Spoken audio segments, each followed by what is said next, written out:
years of age. I'm now hitting the older part of my life. And today I'm going to be bringing you guys 23 things that I've learned in 23 years of life. Hopefully you guys don't mind the setup. The office isn't really fixed up yet, so figured we could do this in my immaculate back porch. Escaping the 9 to 5 does not mean that you won't work the hours 9 to 5.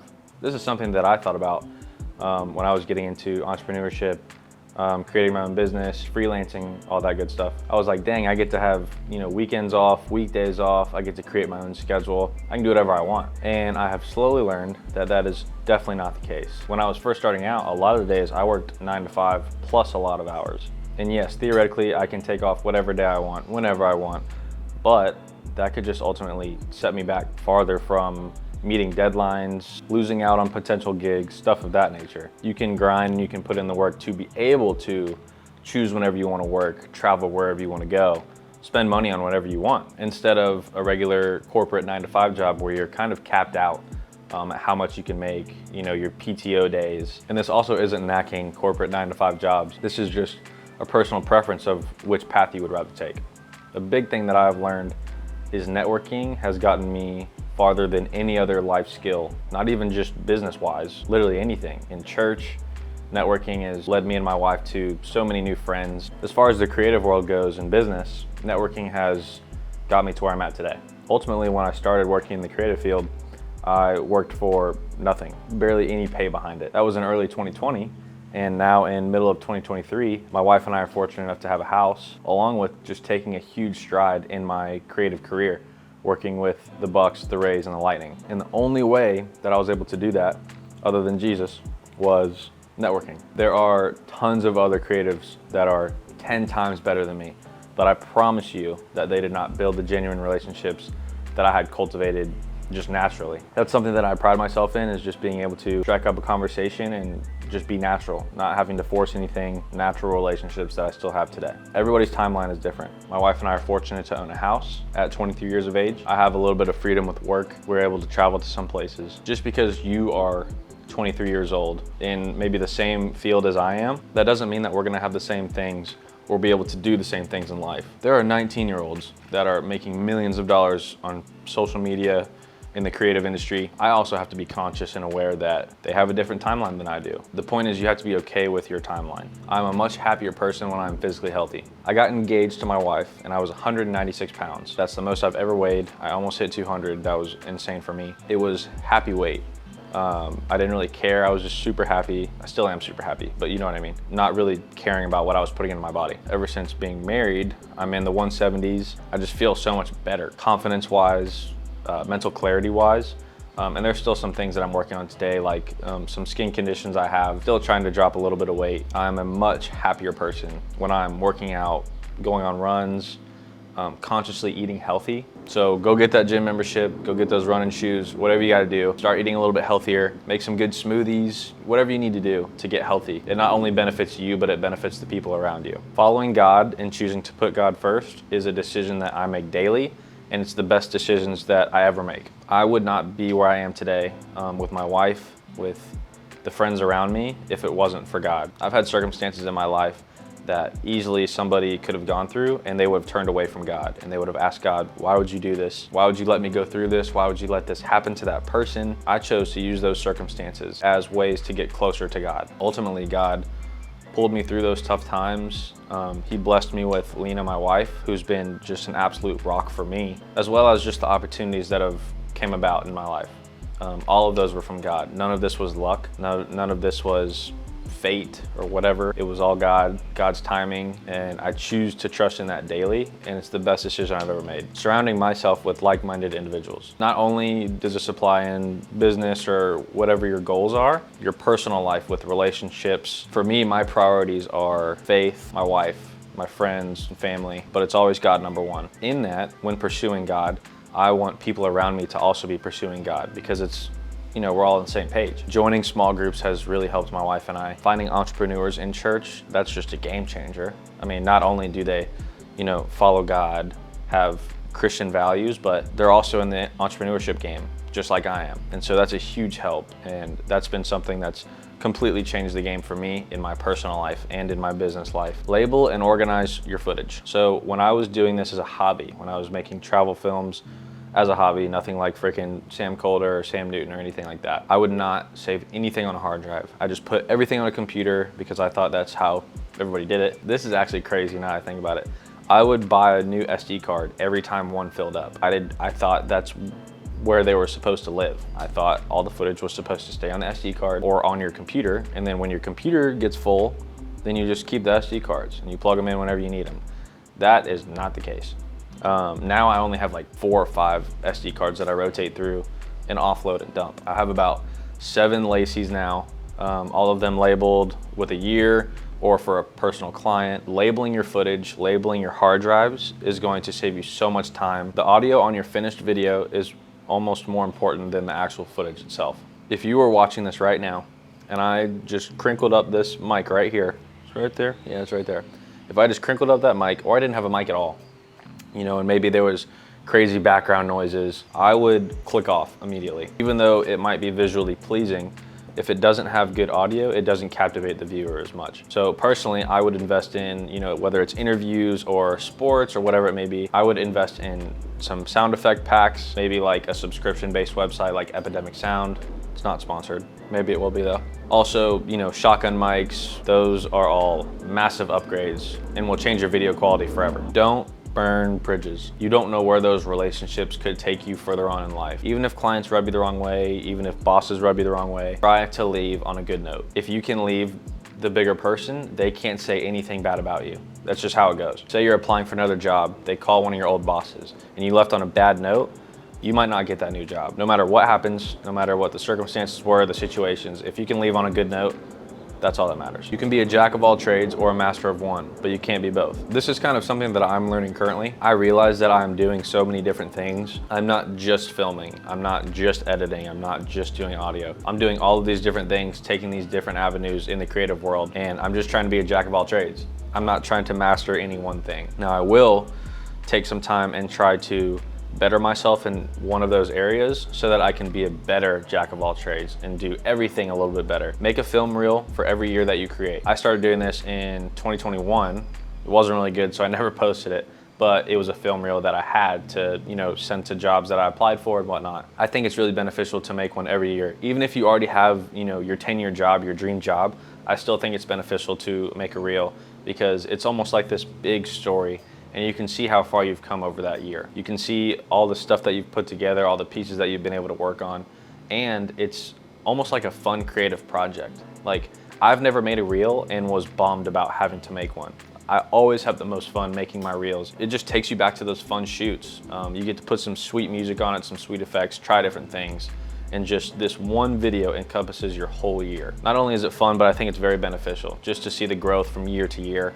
And you never know when you're gonna need a film reel. Cherish loved ones. So a buddy of mine were talking about how, you know, we hadn't been home in a while to see our parents, my mom and his family. I don't think we figured this out, but we brought it up about the topic of you can actually count how many times you're gonna see your mom and dad before they pass, theoretically. This just completely opened my eyes and realized how much I need to prioritize getting back up to my hometown and seeing my mom. Just say your parents are in their 50s, they're gonna live to be until they're 85. Let's just say 35 years. And let's just say you go home and visit about, you know, 10 times a year, 350 times that you're gonna see your family. You know, it could happen sooner, it could happen later.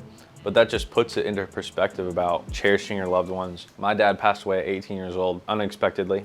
And if you would have told me how many times I had with him before he would have passed, I promise you I would have lived it out differently. Collaborate with other creatives for a different perspective. Most of us are working alone. Most of us are creating videos alone. Maybe we'll outsource some contractors, things of that nature. Ultimately, we're not on a team, surrounded by other creatives 24/7. And so sometimes it can be difficult to even know if your work is good.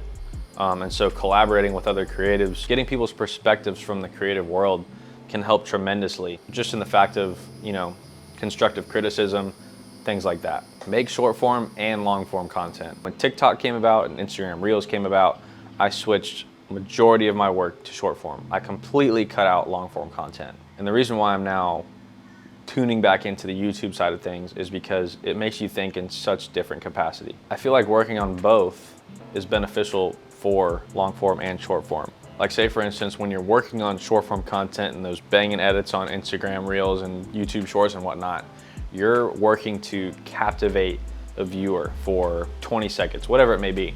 and you have to captivate them within like the first 3 seconds. It's something crazy with people's attention spans nowadays. That can ultimately translate to long form content. In long form content, you're gonna wanna hook somebody right off the bat so they will stay for the duration of your video. You're gonna wanna use those strategies that you would use in a short form content video and apply them strategically in a long form content video. As well as when you're shooting short form content, you're gonna be able to apply those, storyboard visions that you use in your long form content into those short form content pieces. You're gonna be able to tell a story within 20 seconds. So just make sure you prioritize long form and short form content. Take advantage of all the free videos that are out there. Just like my channel that's working to help each and every one of you in different ways.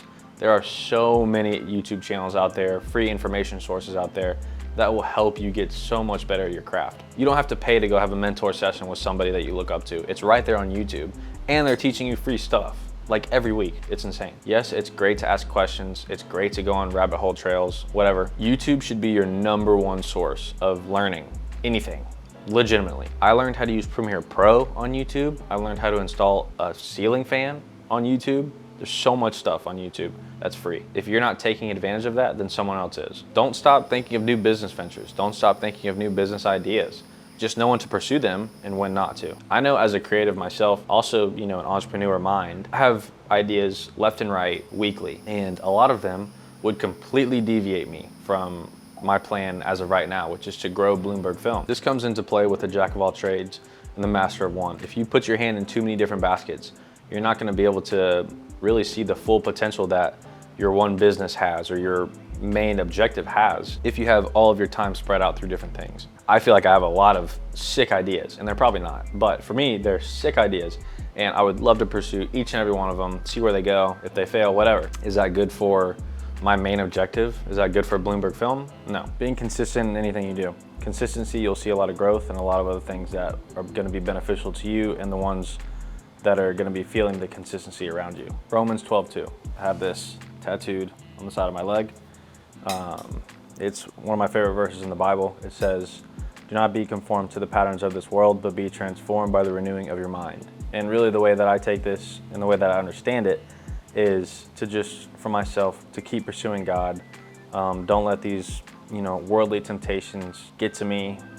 Keep on the path that I believe God has for me, and He'll do the rest. That has been one of the major motivators in my life, and I'll always have this verse forever. Using negative situations for positive purposes. So I've had some situations in my life that are pretty negative. My dad passed away when I was 18. My parents split when I was 10-ish years old. Moved around a lot as a kid, moved from different friend group to friend group, dropped out of school. The list could go on. There's a group of people that would use these situations almost as a crutch for them to just kind of go off and do whatever they want. Cope with, drinking or, fall into drugs. That's obviously the extreme side, but you get what I'm saying. And then there is another group of people that turn these negative situations to benefit themselves. That is what I believe I did by taking these negative situations, turning to God, really leaning into my faith when I was going through these times. Now I can confidently say that I'm on the better end of those situations.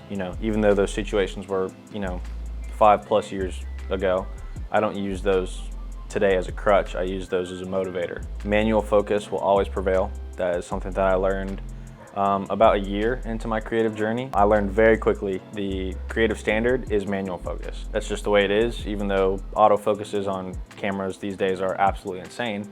The creative standard is manual focus, and looks like it'll be manual focus for a very long time. Very important in my opinion to learn manual focus, try to master it. It'll help you in literally every avenue of filmmaking. One of my clients / really good friends, Matt Moore, even though he's a client, he pushes me to be a better human being. We were talking about just setting goals, and he asked me, he was like, what do you want your subscribers to be at the end of the year? When are you gonna hit 10K? I would just say I wanna hit 1,000 subscribers by the end of the year. And he always pushes me, and he's like, why can't you do 10K? Numbers like that just completely blow me away because it doesn't seem attainable to me in this calendar year. But Matt Moore, his thought process is just insane. One of the things that we went over was not just setting goals, but setting goals with an action plan. A lot of times what I would do in the past was I would, set these goals. Yeah, I want to hit 10K on Instagram. I want to hit, these numbers for my business, whatever it may be. And I would just put a date on it and that was it. And so if I never hit that goal by that date, I was pretty discouraged. And so my goals just kept getting smaller and smaller. The reason why they were never met was because there was no action behind them. They were just kind of affirmations or dreams. What Matt has kind of been instilling in me was there needs to be systems, there needs to be action plans, et cetera, et cetera. And so if you don't have a goal with an action plan, it's just a dream. The hardest part of a new beginning is starting. Whether that's a business venture or a new phase of life, the hardest part is gonna be putting that foot in the door and starting. So whether that's uploading your first piece of content, whether that's reaching out to somebody that you're nervous about, the hardest part is that first step. I don't want to speak for everybody, but for me, after I posted my first piece of content, after I posted my first YouTube video, my first Instagram short, my first talking head video, it all got easier after that. The hardest part was starting. Well, that is gonna do it for this video. I really appreciate you guys listening in on this. The whole premise of this video was just, 23 things for 23 years of life. My birthday was June 9th, and I felt like I really needed to gather, 23 pieces of information that I felt like has helped me, and just to give them out for free. Yeah, I really appreciate each and every one of you. I would love to start actually chatting in the comments, just being more intentional about who's watching these videos. If you guys want to drop a comment down below what you guys want to see, I would definitely really appreciate that. And yeah, we will see you guys in the next one. Peace.